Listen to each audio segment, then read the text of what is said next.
2024 లేదా 25లో డిగ్రీ లేదా బీటెక్ చదివారా? సాఫ్ట్‌వేర్ జాబ్ కోసం ఎదురు చూస్తున్నారా? అయితే కోడ్ జ్ఞాన్ 100 డేస్ కోర్సులో చేరండి. జాబ్ సాధించండి.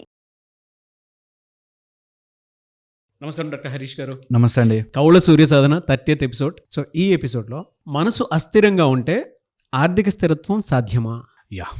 చాలా ఇంపార్టెంట్ పాయింట్. మనసు అస్థిరంగా ఉంటే ఆర్థికంగా స్థిరపడ్డట్టుగా అనిపిస్తుంది కానీ స్థిరపడం. ఓకే, మనసుని స్టేబుల్ చేసుకోండి. మనసుని ఎంతసేపు అర్థం చేసుకోవడానికి టైం ఇచ్చినా అది వేస్ట్ కాదు. నిజంగా చెప్తున్నాను, మనసుని స్థిరంపరచుకోండి. స్థిరముగా ఉండే మనస్సు నీకు స్థిరమైన ఆలోచనలను ఇస్తుంది, స్థిరమైన అభివృద్ధిని ఇస్తుంది, స్థిరమైన రిజల్ట్స్ని ఇస్తుంది. అవి లాంగ్ టర్మ్ ఉంటాయి. చాలామంది దీన్ని అవగాహనకే తెచ్చుకోరు. Their wavering mind will create wrong vibrations, wrong frequencies, wrong energies. దాని ద్వారా ఒక దాంట్లో పెట్టి డబ్బు వచ్చింది కానీ నెక్స్ట్ ఇమ్మీడియట్లీ పోతాయి. సో చెయ్యకండి. అస్థిరమైన మైండ్ ఎందుకు వస్తుంది? ఓకే, సో అస్థిరమైన మైండ్ ఈజీగా వచ్చేసే దగ్గర వస్తుంది, తొందరగా ఈజీగా వచ్చే చోట వస్తుంది. అస్థిరమైన మైండ్ నెగిటివ్ పనులు చేసే చోట వస్తుంది. అస్థిరమైన మైండ్ యొక్క క్వాలిటీని అర్థం చేసుకోకపోతే వస్తుంది. అస్థిరమైన మైండ్ రాంగ్ ఇన్ఫ్లుయెన్సెస్తో వస్తుంది. ఎవరైనా రాంగ్ పీపుల్ మీ జీవితంలోకి వస్తే మీ మైండ్ అస్థిరమైపోతుంది. ఓకే, అస్థిరమైన మైండ్ అన్వాంటెడ్ థింగ్స్ని అట్రాక్ట్ చేయడం స్టార్ట్ చేస్తుంది. మీకు చూస్తూ మీరు ఎప్పుడైనా గమనించి చూడండి, ఫేమస్ పర్సన్ వాళ్ళ లైఫ్లో ఎవరో అమ్మాయో అబ్బాయో వస్తాడు, వాడు ముంచేస్తాడు మొత్తం. ఓకే, బికాస్ దట్ విల్ అస్థిరంగా ఉంది మైండ్. ఏదో వచ్చి స్టెబిలైజ్ అవుతానులే అనుకుని పిలుచుకొస్తారు, వాళ్ళు మొత్తం తొక్కేస్తారు. ఓకే, అస్థిరమైన మైండ్కి ఫస్ట్ వచ్చేది ఈగో, నెక్స్ట్ వచ్చేది కోపం, నెక్స్ట్ వచ్చేది ఆశ. భయంకరమైన లేనిపోని ఆశలు డెవలప్ చేసుకుని, కోరికలు డెవలప్ చేసుకుని అక్కడి నుంచి మన తల మీద ఎక్కి తొక్కేస్తుంది. So don't do that. స్థిరముగా ఉండడానికి కావాల్సినది విద్యని నమ్ముకోవడం. ఎప్పుడైనా ట్రస్ట్ యువర్ నాలెడ్జ్. అది ఎక్కడికి పోదు, ఆ విజ్డమ్ ఎక్కడికి పోదు. సో దాన్ని నమ్మండి, గురువుని నమ్మండి, మంచి మార్గాన్ని నమ్మండి. డబ్బు తక్కువ వస్తుందని అనిపిస్తుంది ఇనీషియల్గా, బట్ మార్గము పట్టుకుంటే చాలా బ్యూటిఫుల్ దర్శనాలు అవుతాయి, చాలా బ్యూటిఫుల్ విషయాలు కనిపిస్తాయి. సో అందుకని మనస్సుని స్థిరముగా పెట్టుకుంటేనే అవుతుంది. మనస్సుని స్థిరముగా పెట్టుకోవాలి అనుకుంటే ఈగో అండ్ నేను చెప్పినట్టుగా కోపం, నేను చెప్పినట్టుగా ఆశని కంట్రోల్లో పెట్టండి. ఈగో ఎందుకు వస్తుందంటే, నాకు డబ్బు వస్తోంది, నాకు అన్నీ తెలుసు అనే దాంట్లోకి వస్తారు. వద్దు. ఇటు స్పిరిచువల్గాను సైంటిఫిక్గాను రెండూ చెప్తున్నా. సైన్స్లోనూ నాకు అన్నీ తెలుసు అనుకోవడం తప్పు, స్పిరిచువాలిటీలో నాకు అన్నీ తెలుసు అనుకోవడం తప్పు. అన్నీ తెలియకపోవచ్చు, నేర్చుకుంటూ ఉండండి. ఓకే, ఈగో ఎప్పుడు వస్తుందంటే, నా ముందెవడరా నువ్వు చెప్పేది అనే దానిలో వస్తే ఈగో మాట్లాడుతుంది, అంతే, స్మాష్. అక్కడి నుంచి పతనం స్టార్ట్ అవుతుంది. సో ఎప్పుడు అలాంటి పని చేయకండి. అస్థిరమైపోతుంది, మైండ్ ఈజ్ నాట్ స్టేబుల్. అలాంటి ఇన్స్టేబుల్ మైండ్లో రాంగ్ డెసిషన్స్ తీసుకుంటారు. సో ఎప్పుడు ఆ పని చేయకండి. అందుకే నాకు తెలుసు, అందుకే అన్నీ చెప్పేస్తా, నా విషయం నాకు తెలిసినంత ఎవరికి తెలీదు అనే దాంట్లోకి ఎప్పుడూ వెళ్ళకండి. మైండ్ ఇన్స్టేబుల్ అయిపోయి తప్పు మాట్లాడించడానికి ఇంకా హెల్ప్ చేస్తుంది.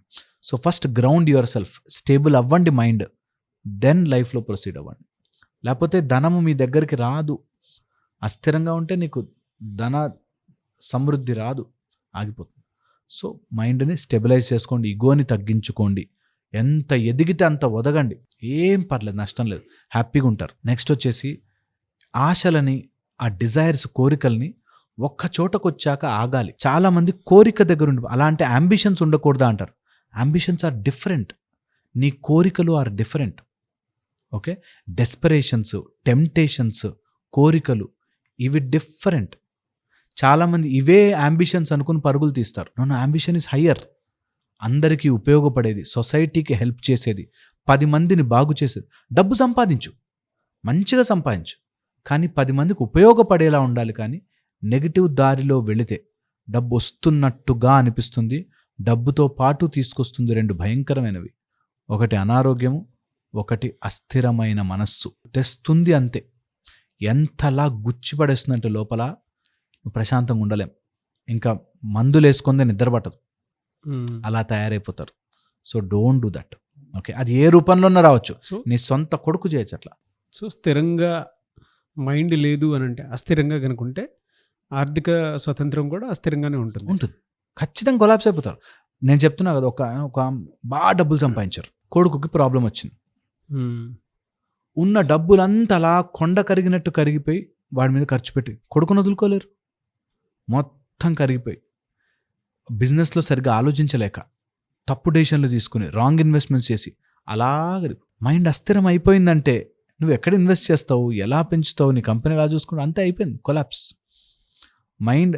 ఇంకా నేను నిజంగా చెప్తున్నాను, గుడిసెల్లో ఉన్నా కూడా మైండ్ అస్థిరం లేదు కాబట్టే వాళ్ళు ఎదగట్లేదు. నేను గుడిసెల్లో ఉన్న వాళ్ళు చెడ్డని కాదు, వాళ్ళ మైండ్ ఎదగకపోవడానికి గల కారణం అంతే, that they are always instable.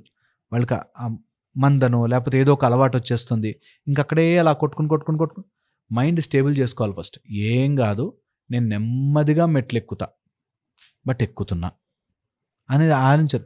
ఏదో చేసేద్దాంరా, అది చేసేద్దాంరా, ఎవడో ఒకడు వస్తాడు, పొలిటికల్ ఎవరో ఒకరు తగులుతారు, లేకపోతే వేరే జెండర్, ఆపోజిట్ జెండర్ అట్రాక్షన్ వచ్చేస్తుంది, సొంత పిల్లలకి ఏదో అవుతుంది, అంతే అలా తిప్పేస్తుంది.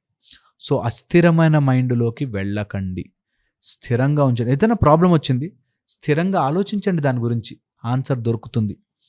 డిస్టర్బ్ అయ్యారో కొలాప్స్. నేను అలా ఎవరన్నా జరుగుతున్న వాళ్ళకి చెప్తున్నాను నేను, దట్ పిల్లల హెల్త్ బాగాలేదు అని చెప్పి ఉన్న అమౌంట్ అంతా పెట్టేసుకుని వాళ్ళు ఇంకా ఆ టైంలో బిజినెస్లో రాంగ్ ఇన్వెస్ట్మెంట్లు చేసి, అస్థిరమైన మైండ్ ఉన్నప్పుడు ఇన్వెస్ట్ చేయకండి, ఎక్కువగా వెయిట్ చేయండి, let your mind settle down. ఆ మట్టి నీరంతా సెటిల్ అయ్యాక నీకు క్లియర్గా కనిపిస్తుంది, అప్పుడు చేయండి, తొందర పడవద్దు. ఓకే, అస్థిరమైన మైండ్లో నిర్ణయాలు తీసుకుంటే నీ ఉన్న డబ్బు కాసపోదు. నేను ఒక అతన్ని చూశాను, అప్పుడు ఎయిర్పోర్ట్ వచ్చిన దగ్గర చాలా పెరిగాయి ల్యాండ్ రేట్స్. అవునవును. ఆయన ఆవేశపడిపోయి ఇంకా సినిమాల్లో పెట్టేయాలి అని వాళ్ళ అబ్బాయితోనే సినిమా తీశాడు. అది ఆఫ్ కోర్స్ ఆడదు కదా, బికాస్ అది కథ అనుకుని వచ్చారు, కథ బాగాలేదు, ఆడలేదు, మొత్తం పోయి రోడ్డు మీదకి వచ్చారు, అన్ని అప్పులు చేసేసారు. దాని తర్వాత ఆ కొడుకు ఆల్రెడీ నేను హీరో అయిపోయాను అనే ఆలోచనలో రూడ్గా ర్యాండమ్గా ఆయన ఓన్ ఫ్యాన్ పేజెస్ ఓపెన్ చేసేసుకుని వాళ్ళందరికీ ఇచ్చి, ఎప్పుడు కూడా అస్థిరమైన మైండ్లో తొందరపాటులో నిర్ణయాలు తీసుకోకండి. డబ్బు విషయంలో అయితే ఇంకా జాగ్రత్తగా ఉండండి, రోడ్డు మీదకి వచ్చేస్తాం, అందుకని జాగ్రత్తగా ఉండాలి. Very good info. Thank you so much doctor Harish గారు.